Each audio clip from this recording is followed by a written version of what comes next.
best so kama a chain the last 3 days yeah pa enti ya fa hihye so highway sports bre na adri route gina ho wait yeba why transi ano de awetu enti agudie mu nsem ene aboaboa no ayede brama nwumre ewo dwumade su no nsia na ye sore so ama no nsia kasebo atimi aba abetoa so solo de be rama no ne na afi nsem ewo ama no nyina no solo de aguo de amaye owia ye be fie na afi abedi nkomo ewo fie solo World Cup diary yeah unse ye shase edi free 52 days more to the World Cup.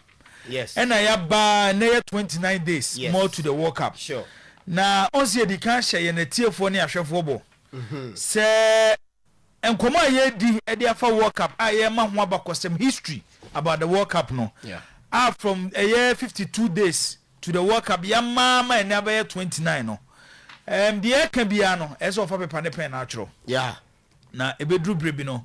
Ye wa chede sonko aye de be ma amanfo a se bi so omo question a solo omo betimi ayi ano se bia wo ho an ebusa o se ka 30 days to the World Cup ne de ne ka fa number 30 ho yeah ka 48 days to the World Cup de ne ka fa 48 days to the World Cup no na utimi yi ano a na ye wa chede sonko aye de be ma ntine solo de aye ne se ye be sa go through from 52 days no ebepem enura na ye 30 days more to the World Cup no se de ye be ka amanfo na edani duru ho na afi ye quiz no ye busebusa nsema solo omo ebetimi atwa no ye be kwa akoyi the final 3 okay na ye invite omo do maba program iso ni ayo omo quiz ewo program iso nti di obewin no ene a chede da so de kese pa di obewin no me TV kese ene de betuso me kan wana Debbie nanze ma yum se TV mema ye mrebi ade bi esi wo ba mi TV na mi so ni so anti mi TV ne enti ene ye bedi hu enkomo solo de ye kwa ma no program ye ba so yi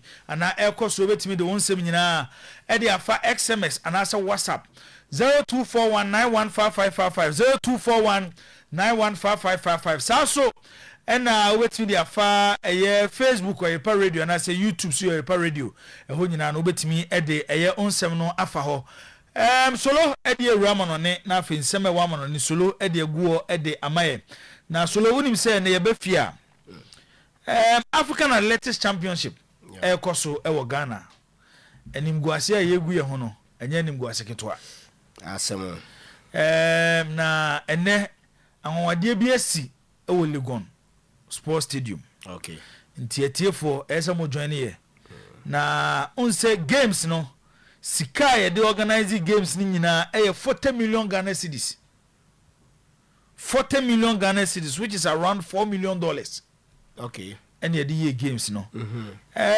analysts ni bi omo free countries ni ba ye de kan de to ya say nura South African athlete o say akoko ye de man ni so o say okoyi mi akoko so okoji mi enu e didi na tem no ba so be didi ana o ba so betu dey asem na okay come do obi na ba na akoko so de na akoko mi enu de o de nko na de obi akoko be di nine akoko de onye ba akoko na ye nyina aduane kom so di ba akoko wontimi ko biem nde ze aduane de ya sebo o hwe open ceremony an games na so hwe amanfo kura entimi nko enkonko hwe bi ni nyina ho nsemo ebedi eho enkomo Division 1 playoff the United ene Tamale City and so nsem ewa ha enche ye de ani beche Accra Sports ni akohwe de ekoso first half na de be lead 3-1 yes from a goal down on bet ye share 3-1 onim say enesu na yes Petise Carlos Curious Blasters coach obe submit ni provisional squad of 55 players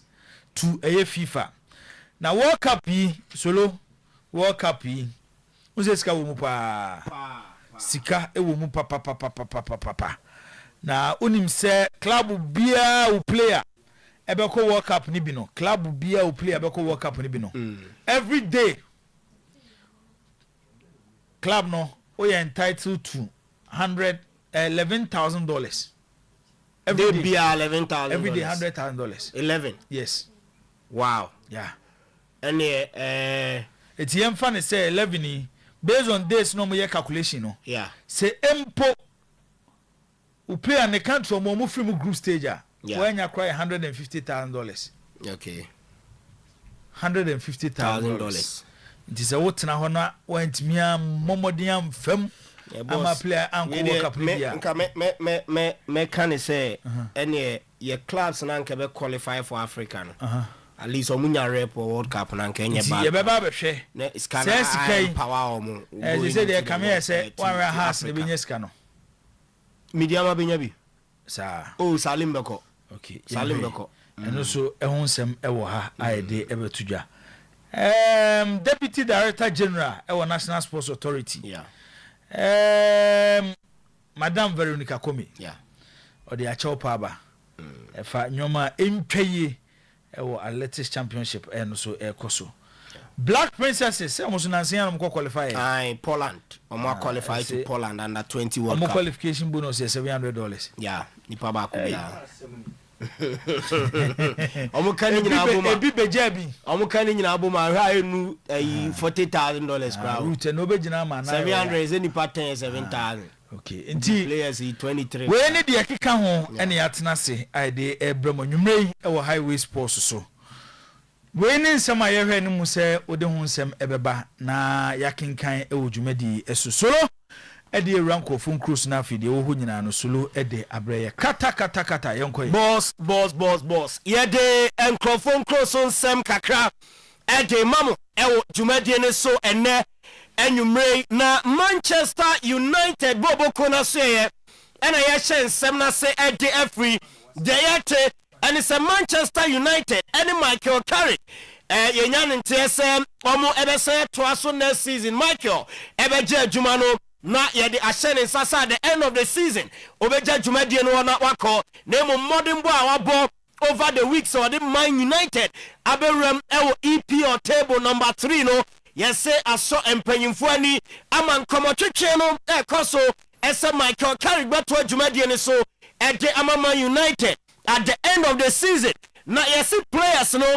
management any obia or club nim no wo nyina with the same page omo gidie ss carry ketwa so a dia ebeboa United wo mo eboboko no into the next step and it's a final stages wo mo ebe negotiate a new deal e dia ama Michael Carrick no e dey free e ho Eba Robert Lewandowski ena yesi ogusu atwensen kabasa edi new deal no ebeto nanim na from osase edi nkomo na emo atwen anya ade no eba edi free eye Barcelona wo mo eboboko no eho into akasa se fresh proposal bia amba free FC Barcelona one of the nani eche baby foforo nanka o basa no nko heso ene liver nka o de yento aso ho watwen anya de adeko sporting director ene mpanyimfo no edi new deal bia ede ebre no guso eken o se watwen akopem SS season no ebe ndi ansakra ene wateki decision e won the next destination ene ye Robert Lewandowski one so dia eba Avaro Abeloa edin komo na yeso ko Madrid bobo ko ni ma eja kakra edem on say catch us Florentino Perez wakwa press conference atutu bi dia about the tabas enem La Liga mpanyimfo ni bebre a o kirem say de dia referees and man Barcelona omo eje league you know the last 2 seasons was referees aboa omo a na Avaro Abeloa Equator press conference na said SMP and auditu dwane nyina no ahead of Madrid one game omo bob e La Liga ni mu nyame ya adomo ochena e press conference and Abeloa enso ekoya ya nyame ya adomo Madrid ni Real Oviedo and ebebo ochena 7:30 p.m. Navarro Abeloa na say ensema Florentino Perez kan no no kre no mo Madrid ye robi omo of La Liga na obianim eso over the years no Barca ye team and referees SCC the momo any only Barca no anya careful matter ye besi siwa Barcelona wo ma we ne no na Barca nam so omo de league Avaro Abeloa ne nsem ode atudwa no na owie ne ebusan so Mbappe yeso ani mu nyina mo nya na ugidi ese obaye Mbappe giving 100%. Abeloa say of course I couldn't think otherwise so buy no Mbappe modern boy danadi ewo Madrid ni training ahofama onya ewo eye Madrid bobo kono coach no wajidi ese player na giving 100% eje ama Madrid bobo kono this season Alvaro Arbeloa ne dia eba eno no woko Fenerbahce bobo kono aseye ewo eye Tekia wo president eye Ali Koch na metese wahia Paulo Maldini na watri ninyana ne sem orani dindi Ali Koch ebese Paulo Maldini ebe director eje ema Fenerbahce wo bobo kono nkomotwetwe no eguso a ekoso enso ewo Fenerbahce wo bobo kono so ya yede ewo ensem na demao ewo dwumadie ne so Bernardo Silva Juventus apeno na yesi Bernardo Silva afa phone afa Ronaldo ene na dinkomo afa Juve bobo kono one person be kono afa ade na kojegu ento person hu eye said Juve bobo kono te ama wa friend national team eye mate Ronaldo ene na dinkomo afa Juve o team no ho ansakra ene wa take decision eso be ko akobo ede amomo a eno ye Bernardo Silva enso ediam eba ewo dwumadie ne so enche na FIGC Federation Italiano Jonco Calcio wo elections ne baso June 22nd na elections no eba na Orani didi Giovanni Malago eni Giancarlo Abete yes formally woman filing the necessary paperwork ebe buama contested for FIGC presidency na eno eba so June 22nd na bako abam replace Gabriel Gravina enso ehonma no de eba ye de mamo ewo dwumadie no eso ene enwumre La Liga team of the season EA Sports announcing ene enwumre ya La Liga aka 2 matches na league no eba na wie ya Barcelona aje ade asiom na so EA Sports HMA the best team ewo La Liga this season goalkeeper no Juan Garcia of FC Barcelona defenders Santiago Moreno Villarreal Marcos Llorente Atletico Madrid Eric Garcia FC Barcelona and Carlos Romero Obo Edma RCD Espanyol afe midfield no yenya Pedri FC Barca Aurelien Tchouameni akwana o Ponche Valverde ma o Koda Hospital no wo mu na Fedi Valverde nankasa enso agiramunti no Madrid enyam 2 players our midfield alongside Pedri team of the season no afenimo no kwama Lamine Yamal Vedat Muriqi obo edima Mallorca and afe Kylian Mbappe Lotino obo edema Madrid bobo kono enti Madrid team no bad afi woman jehe but La Liga team of the season Madrid contribute to 3 players and the La Liga team of the season mo woman Barca J no obia the 3 and Barca the 4 players mom and Eba in the shape of Juan Garcia Eric Garcia Pedri and afe Lamine Yamal na Madrid enya Kylian Mbappe afe Aurelien Tchouameni any player and D and so again Fedi Valverde wo ho edo enkomo neba yeso ko substitute om de bia gu nchen na omo ankom betena bench no Thibaut Courtois ewo Madrid Marc Pubio ewo Atletico Madrid Paul Kubasi ewo Barcelona Luis Milla ewo Getafe Pablo Fornals ewo Real Betis Balompié Molero ewo Villarreal Rafinha Rafael Diaz Beloli ewo Barcelona ena Mikel Oyarzabal ewo Real Sociedad enso honma omo players omo substitute bencher and when come on but Toni Kroos ese Adegule oye pure number 10 na ontia se de ntia eya yen time Adegule Madrid wo mo matches mo na ono de oye coach ko bebo Adegule close to the goal because the finishing very good also be striker na winger no make runs or deliver an outstanding final pass at the attackers no wingers no more to me and your goals ashe into another coach bia obeto aso de Madrid no e also utilize Adegule and so honoma eno ensemo Toni Kroos area to ja visa fa de to so ne last story no na ade we de nka yo US anka yo sami Miller Lite omo produce nsa na omo say 2026 World Cup wo ma ye special match ball bi na match ball no ye de beer na hyehyem na utoball ba ko a beer hyem no 12 na sa 12 no na sa wo ko na nka boy wo de boy e the screen so yi ehye wa moto mu a na se beer be se 12 na hyem o enti no wo ko na utu ba ko ano na ono mu a na sa ka 11 no na sa ona ma se ukuta ball but na ukuta Miller Lite tibia eno alcoholic beverage yes omo Babylon chisa ball we FIFA World Cup na say United States na yes tobacco $19.75 per to enka me nyame boy na me kwa na me bounce nyina na say bia 12 shemo udru baby na ukondo to ano na say wabo wade eguna na ukọ baby eno Miller Lite almost special MVP match baller woma ye edema beer lovers World Cup na say ayede eno so nkomo no ede ema dwumadie ne so ene enwumre geisha ese yeguso celebrate mothers na uni mami bia oye geisha mama anase wankasa agitum se oye mama gi on o mami outstanding mother de omo person omo ye ne geisha che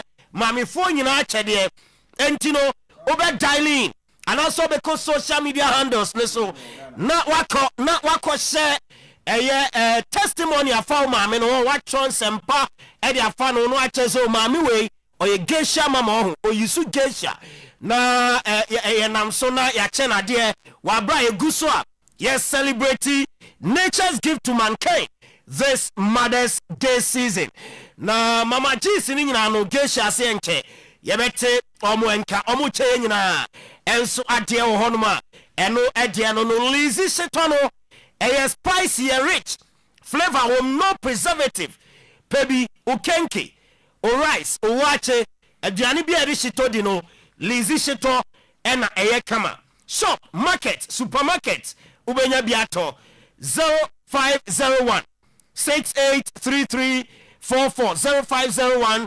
683344 na waje o shito kama Rekuwe ba Michelle Krasia Dro Pebinom etu pressure say etu koko as infections ebeko male vitality waist pain and afi ulcer etu ase baby eto no benya bi ato e Krasia Dro open do afre 0244 470067 perfect skin and body therapy ye pimple stretch marks na so be ko tattoo every skin any your body slimming, stomach reduction, body enlargement, na ya more flat tummy, Oshata Diana, Afatao Kama. Kumasi Bushana Bram Junction, Accra, Oswakwa J Park, City House, Dining Takrade, Ketan Junction, Episoft Lodge Hotel, your offer 0553 312 911 and a 0272 453535. Afe Gino Achedie Soko Promono, Egusu Ekoso. To promo pack of Pomo tomato mix, Gino pepper and onion, and a Gino jollof mix. Na to promo pack na ube se code be our pack anymore. Dial *844*99#. Na wa send the code in echo. Na ya do aka draw no. Na ya draw code na 2.5 million worth of airtime out for grabs. Ubenya be chest freezers, television sets, microwaves, cookware sets, gas cookers, and an expense paid trip to a dream destination. Ninano a Pomo tomato mix, Gino pepper and onion, and a fake Gino jollof mix. So because at the Iowa Dian and not where the Achedi Nabibia I fine. At the amount bash digital satellite amount decoders are the matches in Ebi. Game centers, hotels, guest houses, restaurants, individuals. Look what you your installation you are near recharge and they are coming 33% and ye at the free individual recharge and so at the Amamwa Junction ship ho and at your offer 0556 287757 and a bash and casa the idea no Sprint and Limited 2026 FIFA World Cup Ubekobia a Sprint Unlimited and a doko USA Canada Krobia match bia yema wako na wako chebi na your package no $9,000 yema visa yema flight ticket yema hotel accommodation yema match ticket na intracity transport and also ya faho eka registration fee 500 cedis no atia uya watia 1,000 non-refundable deposit and on your day of visa ho adwuma at the amount appointment eba utia 50% of the remaining $8,000 okona visa ne ba odi 50 aka be so say bia bibinti o visa ama ne ya refund 50% na odi nkan tua no at the amount Sprint Unlimited nko a and Emma sa akwenya we free 0598-742-171 and 0203-064820. Yo Kumasi upon runabout King's College or ye adjacent Otua Second Rural Bank and 69 at Jingano Road East Legon and Crime and also Ube Huyen Ewo Ehonum Sprint Unlimited bra na yendin common and Franco America and afe Canada. World Cup Diaries up next with Mr. Eugene Adu Poku striker.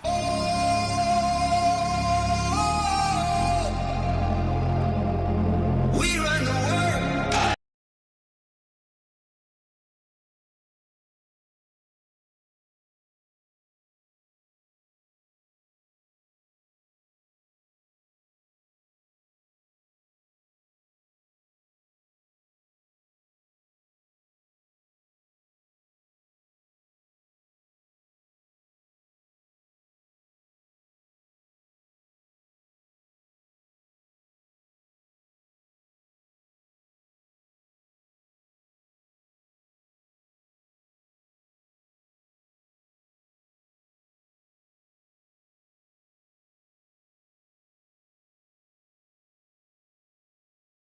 Said the kind program na shase no. And then you go through from 52 days more to the World Cup and abedu 29 abesi enra there and 30 days more to the World Cup.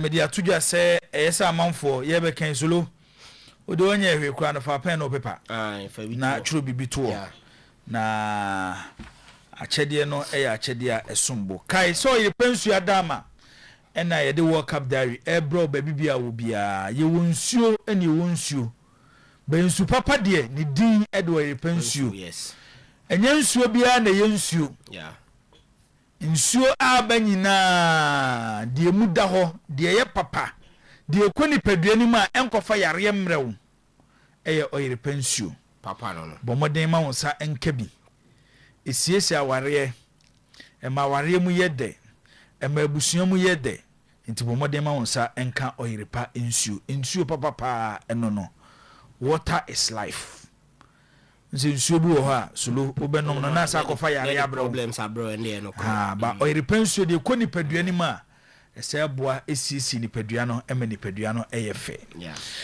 bomoden so be ma wonsa aka oyerepa nsuo eno ani nsu papa ene baby bia befa bia eyi asenhyiamu ahodo nsore obia se eyo repensu papa eno na obia enum so eka 52 days no ene edi two just say the fastest record in World Cup history in World Cup history is 52 seconds the fastest record in World Cup history is 52 seconds any aside two just say uko eye World Cup abakosemu a DR Congo World Cup ya yebeboyi na so monyo mo second appearance at the World Cup so for mo first appearance no na uhwe the number of years a die ansa no mo bo mo second World Cup 52 years absolutely until 52 days more no de kan e fa ho eno no you do 51 and you did two just the great Diego Armando Maradona onu kwa na World Cup mo so lo de nsa hye go na gina na the hand of God go enam so krama ni Jesse o share the ball sa game na the 1986 World Cup against England no upe Jesse a ye de ato auction see o hye na piska yenya sika pa Maradona Jesse our the born 1986 against England. Now the famous hand of God goal no 51st minute of the game and na sa goal no ebaye. You do 1950 so you two just say India World Cup of course war Brazil in 1950. Yeah. India omo withdraw from the tournament. Na the entire India withdraw from the tournament and they say yes almost a World Cup with the over she boot. Almost so many boot. And also any World Cup final no the most attended World Cup final.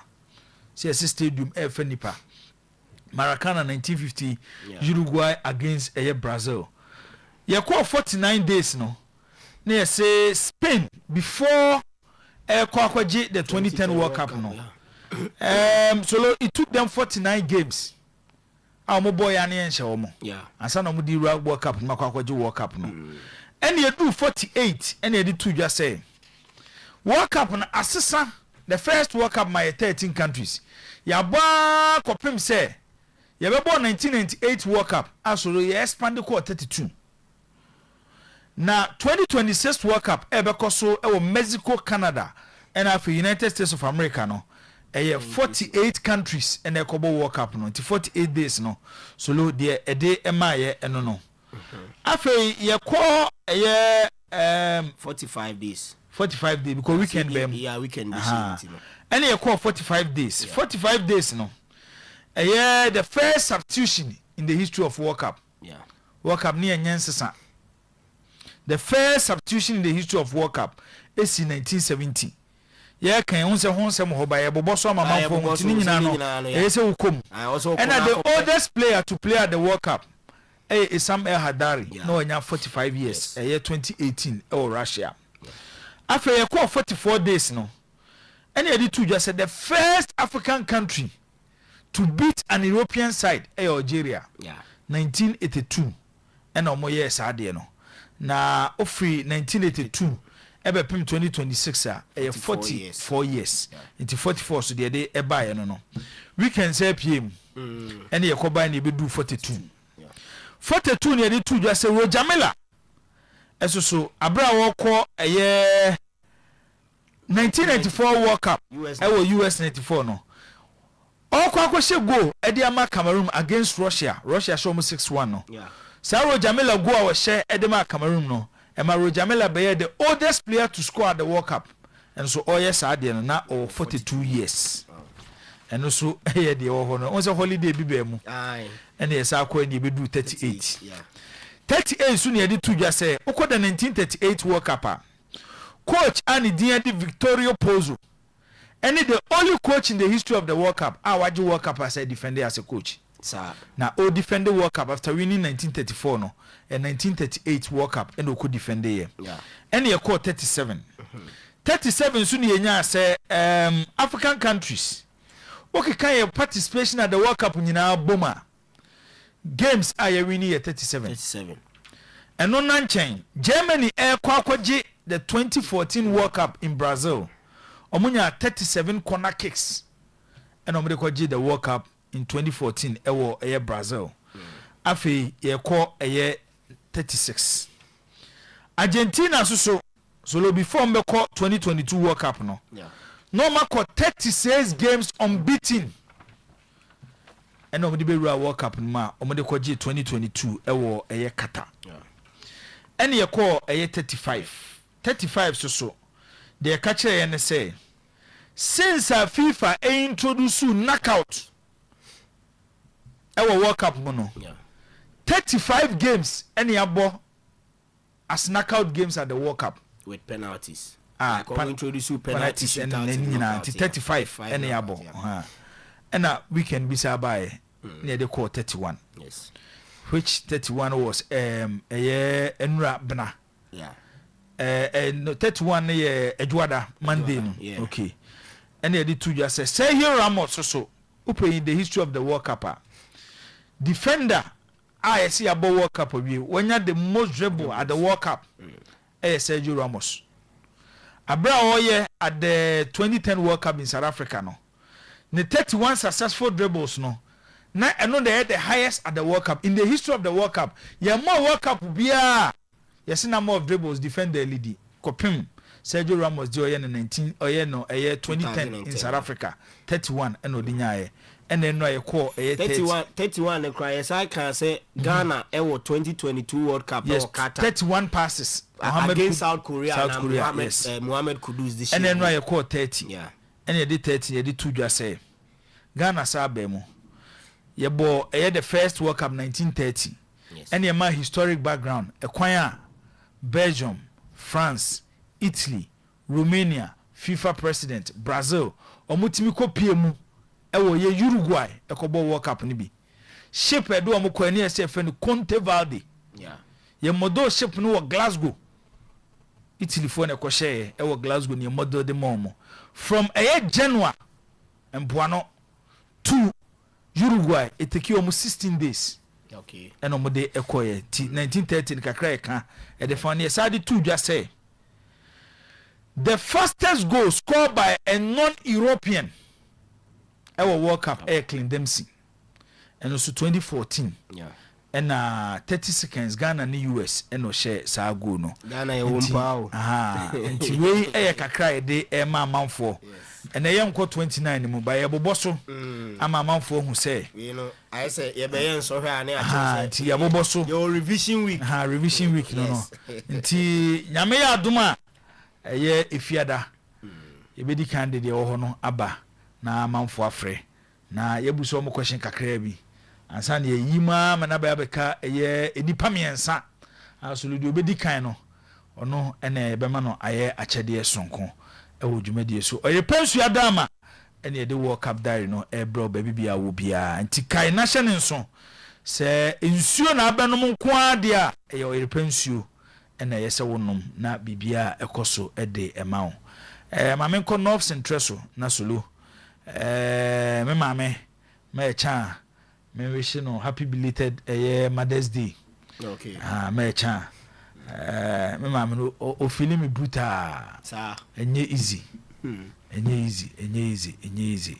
me cha nyame nko so a enhira na onye okese nti aha ene ne solo ye di esimi ye sure say amanfo taking note am taking note nti eduru ho a say am obi a record ye sure say amanfo be ye say e bia wo nya difficulty susu a obetimi akọ Oyerepa Radio ye Facebook page yeah ni nyina Oyerepa Radio ni nyina wo ho na watimi go through na video wo ho bia no watimi ede aba yemra fie na solo yemfa de aka no enhyehye so emfa ema etifo same yendi kan konkan na Deputy Director General National Sports Authority Veronica Kome ninsemo de atudwa no yenkonkotie Athletics Championship koso ewo Oman Ghana mu ha na ensem bebre NSCC ewo dwumadi ase na enekura de de si ye de edutwam short put de dua ye de ehuri no ne ya ne se dua obi de kwa dua na emobui obetimi adwane yesisi on Facebook na waba behwe video no dua ne mobu ama abrantie ni sisi na akohwe fom na no se Kim Ghana yeyebi eno ena set ede message bi efri daban ede aba set ede message efri daban ede aba efa dwumadi a ekoso ewo enkran Legon sports stadium ena se dwumadi ekoso o say good evening bro. I'm surprised that a country that hosted about 24 athletic discipline is finding it difficult to host just track and field athletics. Hey Ghana, please, what is happening? Ghana hosted the All African Games just 2 years ago. And now with the same facilities, we can't even provide for media coverage. Leaders of our time, we do everything politics in this country, but fail to do better when we are given the chance. Please, let's talk about it. We every set or the Fidaban ena a day aba. Nyoma koso ewo Legon efa Athletics Championship no. Enyefe eniwu edema Oman Ghana competition no Me who be obi. I'm say poll vote or stick in a boo I know the issues. Yes. Why all these things? Dear question no. Nipa crown go he. Oh. So you're spending for a problem. You're spending virtually $4 million. And they host way. Yes. International press, baby, I not put blame no. At the doorsteps of the ministry. Okay. Owura Kofi Adams. And also making sure see betia host to a successful championship. Okay. It is a wo and I do budget ako ya approve. Ya allocate the amount which $4 million because it's around 40 million Ghana cedis. 40 million Ghana cedis. And they demand. Now say when now they maya then sports minister. So the first international competition was to new. And this disaster. The first international competition our host to new Owura Kofi Adams. So I've been itself for questions. Now my answers why these things are happening because these are logistics. As ultimately, Minister of opening ceremony in Libya. Tan. Air Force always supposed to be saying. Why do you have to? So when you're ready, why do you have to? And a matter of Air Force. So Babe host to competition now. Odo budget ko. Say ye na yam fa budget ade ko ya mawa. And no the Ebeka say ebia finance ministry and ebi o mampanyini Don Dramani Mahama. One provide this sika amian fan host to championship no. But budget amode ko ye no. Ya ti ase allocate sika na the ama ministry no. The discana mano. So be make sure say sika na e de ama wono. Ube host to a successful championship. Good. That's a way na de maya. Who should open ceremony disorganized. The chief of staff, Owura Julius Debra was there. And me assure say nani be do hu ye no. Ti so beju o man sika na we na wo de be ya. Serious. Then what ho ye dey?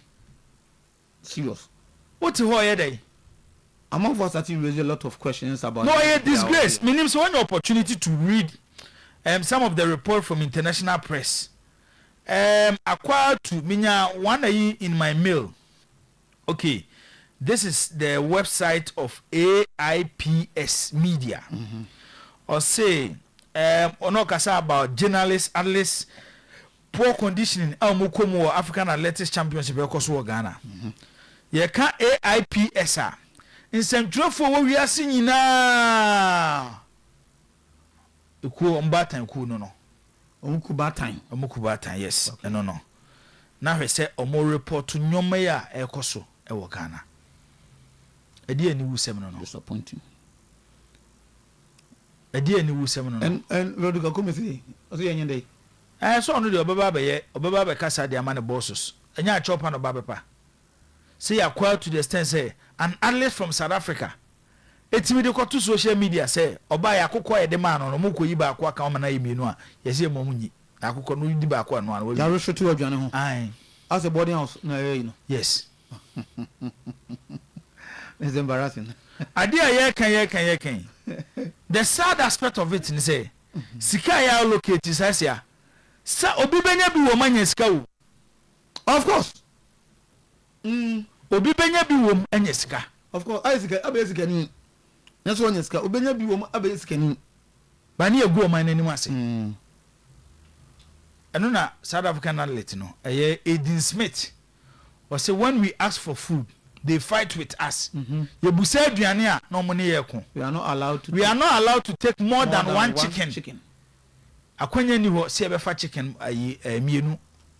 Fa ba ko anu anu no. Uza tana Ghana for typical obi je onu wakana ni wasi so. Aduane no these are people of South Africa. Say nipa no so wonu aduane no. Say nipa no onu aduane no. Ebi aduane a kasiasia ebi a day kebe cost you ebi a 100 Ghana cedis no. Ye man opportunity and the contract man so no aduane no ubo so any 250 Ghana cedis but yet now my poor so it mean provide quality standard meal for athlete omaba. Honorable Kofi Adams, a lot of questions to be answered. As well as himself to the media. Now tell him why we are going through this embarrassment. Ghana, we don't deserve this. because first nan ke be kasa about pitches ne sa ne ma no they say akwa trasa to the Zanda poll vote ko na bu ye ko pe aduane dia no so that restricted South African what is sticking to them. Another journalist, Christopher Maduesi, or say, I rather don't want to speak about this championship. Let me wait until I'm out of Ghana. That's true. By the way, this is the first African championship that I am covering, where journalists have been gleefully told to purchase their own data for internet. Mm-hmm. Even as bad as Douala was, there was internet for journalists to work with. 2 years century now koha. One is to data quite provided. There's no Wi-Fi. There's no Wi-Fi. Okay. And the Aquana so me kwa me kabiem no. Me kwa me mabiem ye kan kutia. Sabe so ti mo kan ha ni I don't know. To wo twen da obegyan take off full flight and then some dey be twen tibi. Ade ani wusem no. The Aquana kan no. Ade ani gwasesem no. Yes, you also. As quickly as possible. So you're ready. Why do you have to go for? We should call the Minister of Youth and Sports. My friend, ask him questions. That's what because I don't know who Ghana anymore say. Let's put politics aside. This is not about politics. This is not about politics. So when what is wrong is wrong. It is a yeah. He needs to answer, give some answers to why these things are happening. I don't know who anymore say. This is a matter of obi busa questions and oba no want me am good reasons to what is going on now. Of course, someone pay waka. Because oba you know when the first international championship wa host to hwenim gwase ogu Ghana. Yes. Hwenim gwase ogu Ghana. Na wonim si anya ready a na okwaje ye dai. Okwaje ye dai. No ene ya ene ora Kofi Adams say friend because nim gwase no do so asem no dey yen nuanam Ghana for krom yen sentro for mo cover event no say ase no mo di nkoma ensem mo ka no kra no aniwu accreditation keke kra no na ye problem yo accreditation keke krom de be cover championship no kra na ye problem how say we make ka figure bi nchire accreditation course ye say the previously happen here no I hope some make us asem no nchire say accreditation go akọ issue wo ho now people are struggling to get accreditation o make ka figure bi nchire say the way no call accreditation. Honorable Kofi Adams, we can do better than this. So Wada wake up. Honorable Wada wake up and work because Ghana don't deserve this. And now they say Ghana go through this embarrassment. I think say it too early. I didn't start here from the onset and issues, problems upon problems upon problems, and I think say the image of the Ghana no very bad. No. Just yeah. This cannot be a resetting. If Omampani actually a boss a resetting agenda. This cannot be a resetting agenda. Quickly, I see a reset to Kofi Adams. This cannot be a resetting agenda. Honestly. Yeah, resetting no. Quickly. Omampani and Ngwase na to my Ghana no. Sports Minister Ura Kofi Adams egu enima se. Athletics Championship ekoso. Nyoma basa.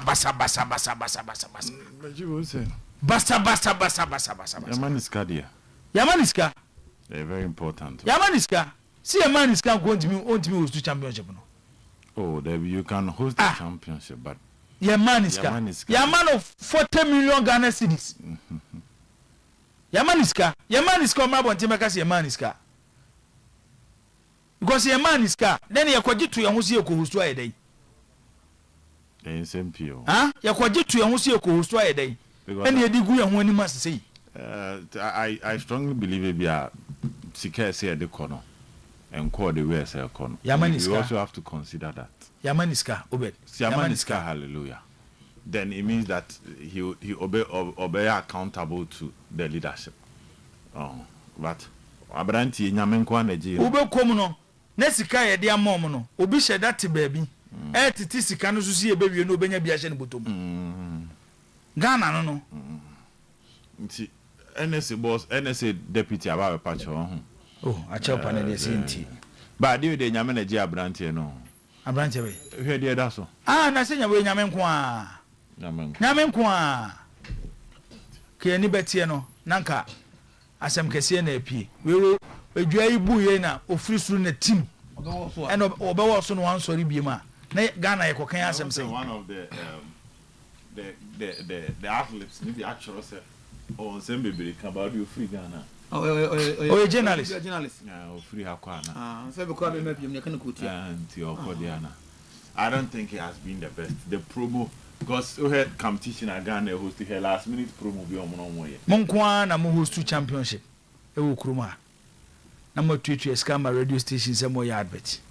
Mo ya advert so wie nipa kura nkonkohwe. Well, no kind of thing normal. No, what I'm saying is say I can normally event be saying see at ye bi ne ye kan ye bo ho dawuri ana me boa. Oh, they going say ahead of them as I have concern. Sometimes so your advert. Oh, advert bay. No work up some your advert. Oh, but a man for person mo botom ye ma advert bay. Advert bay. Say we. Advert bay. Me tell you. The ministry no for that matter the government no. And the decide me ko jabe host na say na something that the previous government daje. And I say government I just want to know something. Say government NGO say previous government too. Say asia. Say do now when you ready. So they was too member. Asa tie to say they working. You don't even know say a previous government. Okay. And I say the current government. So what I'm saying is say a previous government to a current government to obia fa homan say en kon chen see ntimi a e say ye. Certain because if you are not ready, what do you go for that? So when you're ready, you see, it's embarrassing, honestly. It's embarrassing. Honorable Kofi Adams, you can do better than this. And it's too early to be fancy to resolve what's problem. I hear saying if I don't say improve here. I hear saying improve here. So and to also these athletes, among a lot, they've gone through a lot of competition or tournament. These media people are across Africa cover a lot of things. Even do all movies are bad no. There was a Wi-Fi for if you do our data, say no problem. But here you are made to buy your own data. We are not that cover adia and some koye. That's now. Then I trust that want say you set the Ministry of Youth and Sport. What as a go through. You need time across who. Nti Alice no mo komrika ne sa anyoma mo kona ye ni bibia te stadium abon se bia we oko 2.6 we ko sei. Oh, what is this? Ade ani ngwa sesem no. Okay, nti se Kofi Zakito Sambeboa captain. Okay, with the question that I asked. Ghana won the bid to host the competition on June 22nd, 2024 after a successful bid against Botswana. Okay. Sina yene Botswana. Unse Botswana nansi ama host to world krum. Okay. Nti yene Botswana ene kopre na you ni ene wi ni ye. Nti it come back to the end. I move on to Djibo as I say government is continuum. No, I'm not going. I'm not holding. I'm not saying I'm not saying you know conference cannot give any excuse. Yeah. Because by you know the document was there say Ghana win a bid to host the competition in 2026. It means why they sat down on concern on my nation. Anabiano would Yusuf Abasukakra host African Games, you know. At least omo find a way nipa gon kran nipa bua omo pe wo de o man ka keke say me transport wo de akọ ko tie boys apa omo no so obo no ko mo nyehwe ni nyan say o de man ka na man aduane because one aduane no otu maybe o tell onye ndi. And if you come with food and transportation Djibo they will go and support and go home. It I think say Minister no mo nse nanse no I say adwena blasters dodo because of the World Cup no. Say it's more of blasters you call World Cup until I say attention more focus on the blasters. But one of the things that would disgrace Ghana because listen South African here always say kwani akomano a number akoko bako so ko Jimmy no I don't know why I say omole esa so ko to kwa say again so ye mesi waso bia omole ni sa so ko to kwa So the image they are selling out, why Africa? Me check here, the countries are involved in competing. It is a big competition because this is our version of AFCON. Where AFCON? When it comes to athletics. Athletics. And host too. So with this preparation, with this kind of Nyama Air Force one, I think the only thing that we remember about in terms of facility there, we have one of the best track athlete in Africa. Africa has all the in terms of Nyama track no team no Nyama all there's no problem.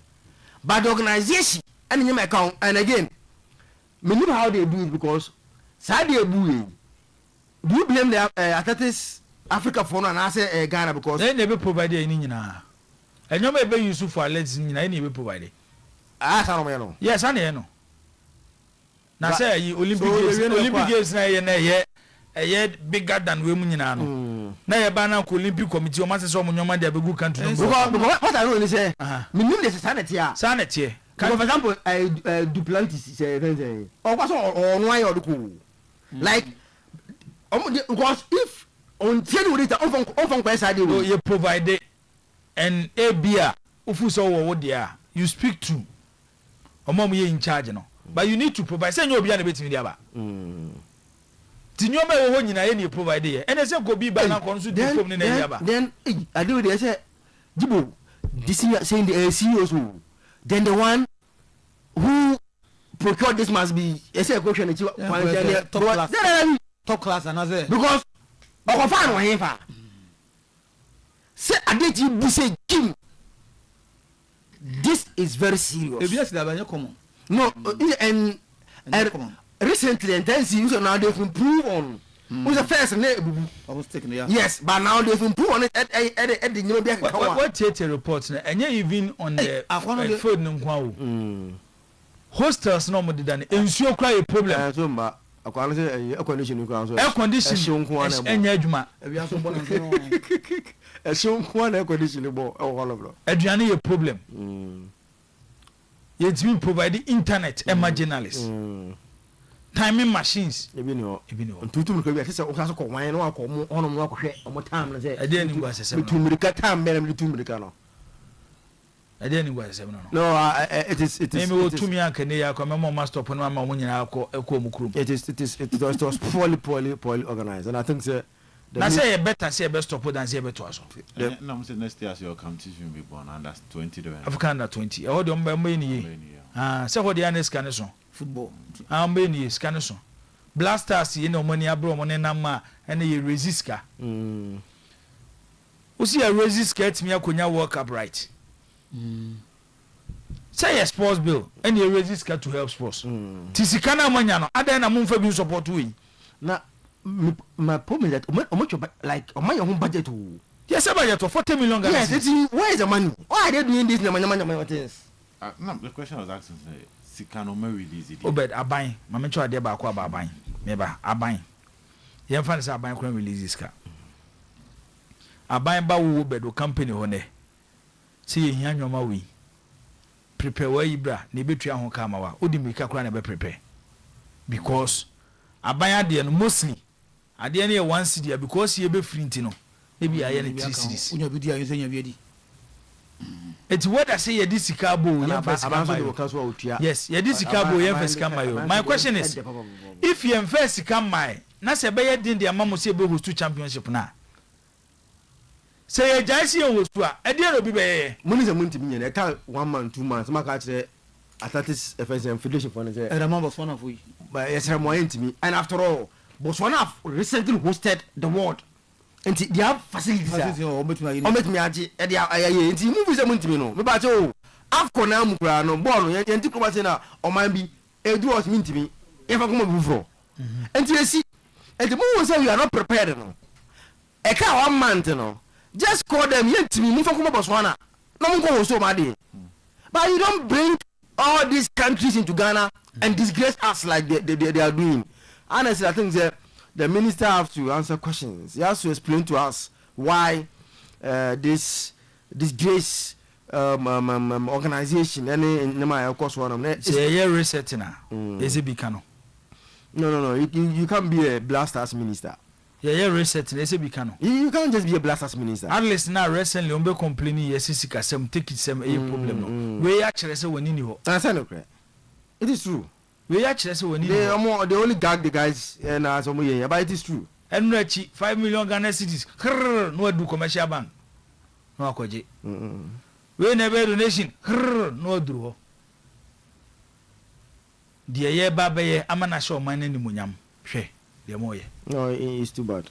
na next time bi ye kok se ye kwakọ pri bibia ebe de ne de amaye kade we so eba enyoma ne bi ye de ba e create employment Oh, etimi boa ma utimi upgrade facilities as we de ye koso basa o man panyini resetting no emza aka Kofi Adams akano sports minister account resetting no efri o Obek yento aso ti baabi a obi abetimi ato ankomo no so yentena ho ema omo emfa Ghana anim entwitwi fom because reports are ekwa abonten no enye reports papa Obek yento aso Black Stars coach Carlos Cruz and then you mean you ni mu say ni 55-man squad or de ebeba abonten na akopi mo FIFA so ye yebenya surprises bi ana because is a FIFA so sika mo de ma clubs no the aban say player bia from day na tournament the best start no club a wobo every day $11,000 same profile wo group stage $150,000 na okwa na okodru team ni timi kwa okodru final em say $350,000 and our club no ebenya from the FIFA World Cup. And then a man for this suggestion eba say anka say net here dia anka ya locate be 3 slots emfama local teams no na ke emfo players enko nti emfa say 3 teams and no players eko e dey Ghana Premier League na ka anya hwe kwa over little over $1 million ebeba e clubs ho na omo team dia yo omo teams. Good news. 55 players. Yeah, 55. I think one particular name a man for Betchen Pabe and Vidi Dayu. Sir. Yeah. So-called Brazil and a man for her name. Name a DPM. So people will be looking at Andre Dedayu, say whether they did in Bebem and now say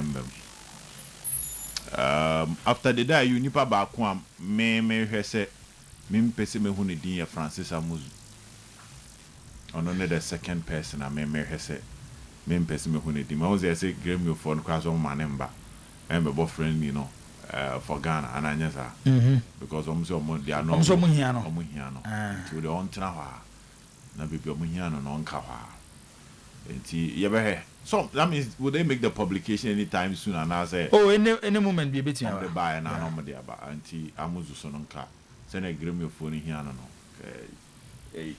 that between the Deni Amuzu nka we fan oh me ya hia mo like it dey say the stance as say they hia me let me the constant they be dey make Ghanaian born players na ebi o ma me bo qualifiers na Zakito stance ne say so ma me bo bia me inform sir me kabida okay MSS me kabida woni mbo boy ye me hayo ba we show say the debate ka 55 no 55 they say who you for 55 for there ba say ka dey so mbe hia na ko bo Mexico ibi o and you ever Tina Meka say he's one name if the name MP 55 may be a discussion point pa say na say akwa Nak brother, yeah, any be call or more. I think somebody they've been relegated. Yeah. And you better whether they did, but I think say a huge subject when it comes to the discussion table. If 55 remember not did in Kanwa,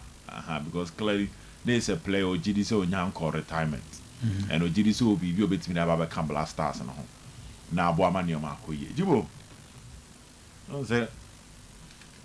Then say we any so we any have video we Jawaju say no Ghana Premier League teams no I say we mark meka yibo o pasem ba kwa maka wasem pa na ye this year Ghanaian clubs ni serious momo mani abre this year meka pa among all the especially has na kotoko and a has cow di ejibo the blasters timia duedue mu na nka watimia wuram with Benjamin Asare na botew mo the blasters akoduru kota bia season be start has cool na mo be 250 bi da ho wo mo koda sika ba nti meka asem so Ghana Premier League club afi your PR network around your players and fin diagro from training grounds videos to match day videos to statistics and data and you even spend 1 million Ghana cedis to get these things done.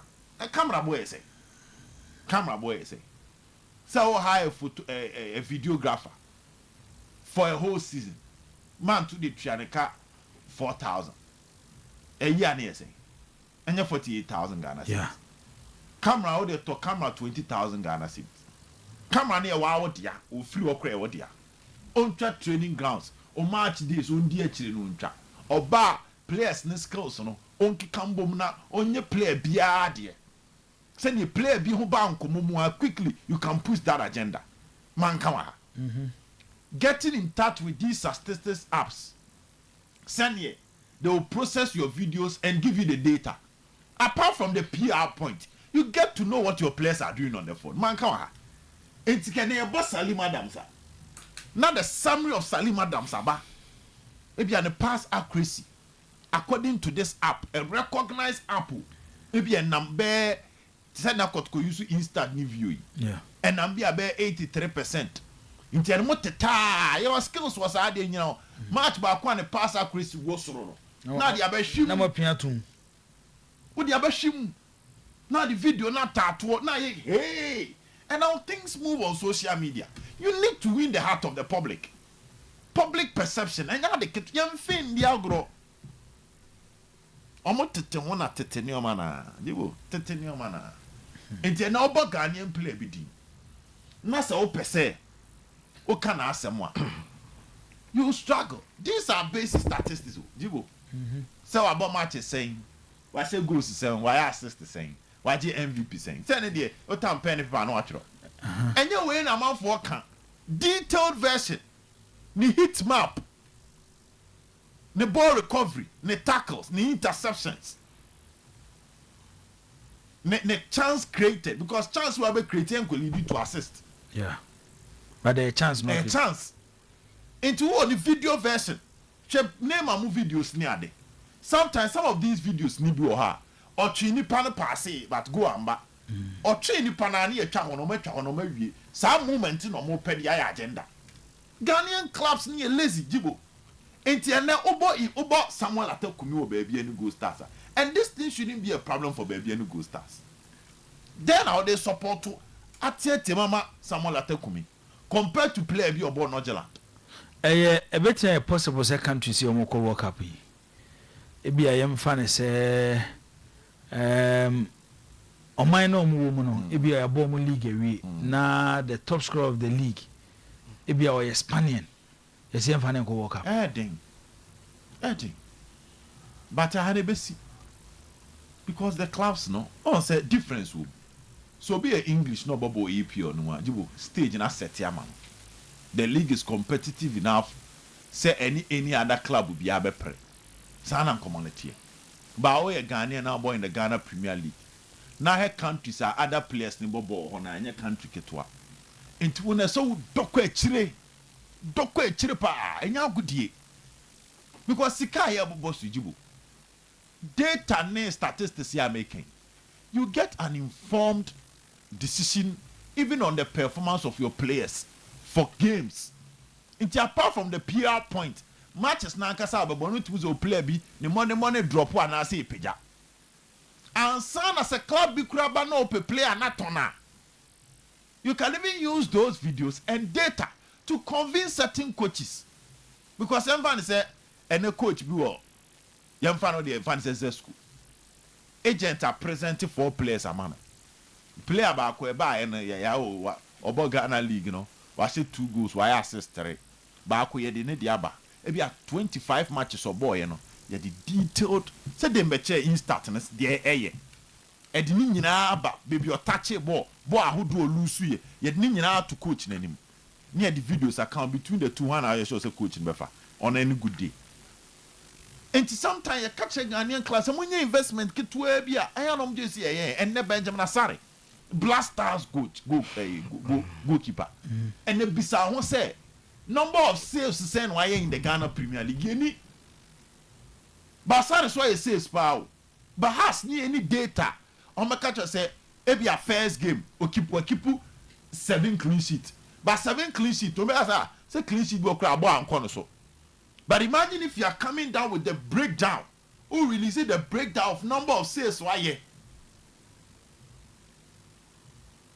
They know about football has defenders yaba Elbaso. Kevin or says Sibe money ade. Any Ali Mohammed. Then apart from say so many people clean sheet. Tackles one saying Tackles one saying. Tackles one saying he beat me account about. Yeah, Kelvin or says Sibe. And you boys see, BPR saying ho. It's your claps no, and you made this the case so. Yamakote. Send a bo ebia kwesi Sibo. Near bo another Ghanaian player. Sibo boy in the Spanish La Liga. Or Srochel. Into another scene so. And I would damn him. And once I knew me more the afro. And your bad idea. For the sake of your Ghanaian clubs in your skakakradie. And Kawenya bad back now 55 no. Say everything you go play with. Na sir Nancy and Yomuko Yamfrubia. Mexico Yomuko Yamfrubia. And after 40 or 30 or hodado. Any afraid 20 something account Yamfrubia. And 30 no plus 25 was a 26. We want ever fro. You see? What Corden has players be Brambo Moho Afi. Nan later the Biamata Kotokono. Jibo Macassin we say. If Senka Sante Kotoko and CAF Champions League and a CAF Confederations Cup Jibo Mubu. Senka Kotoko Gusu Wa and Ka World Cup and you'll be never count. He might say league here, but Kotoko is on top of the league. Now, Kotoko, apart from being on top of the league, will display higher performance and can you be never count? But has I DB Obed Yemfa Yajunko, which Sadu Maka, I'm said the 3rd time I'm a Kansas winning. Normally, no Kotoko. Say has Nekotoko this season, difference nature than wow.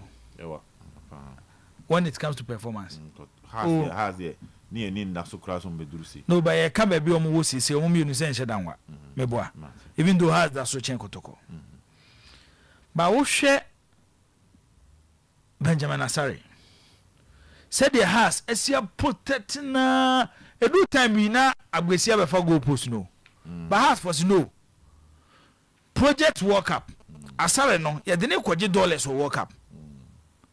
And they say nye pra and the best of Benjamin Asari. Already has $150,000 that all. Ambenya. And then you know protection. A player Kotoko player ba Conco Blasters in there. Or China Kotoko more match for na player no kureni ho na ni position player be major no me yade do fi Blasters ne ba ya ye in floor. Oh the bebre na ba omo nya de bio omo be hwe pa ajibo asare ba on disappoint you asare ba onye be mistake asare ba onye mistake asare ba no wasu epra ne ho to no san be dem jibo look at the kind of performance that Benjamin Asare put to her. That will make it very difficult for you to drop him. But Kofoni Bibiri ba omo nyade. Amefaza kakre na komoni etiawa clubs ni bibiri ambo omo ho. And this thing was clear football for na munim say we be siska beba. Internet dia mbe ye bia se bode mo mranche ni be duru ba bia ye bo bi. Me go stars e hamio. Me agent party me play aka go stars am uncle. Zach, Mamintio. Daniel Ajima Prempeh say giving that opportunity or slot to a GPL club is better than giving that same opportunity to a relegated Spanish club. That's one okay dear.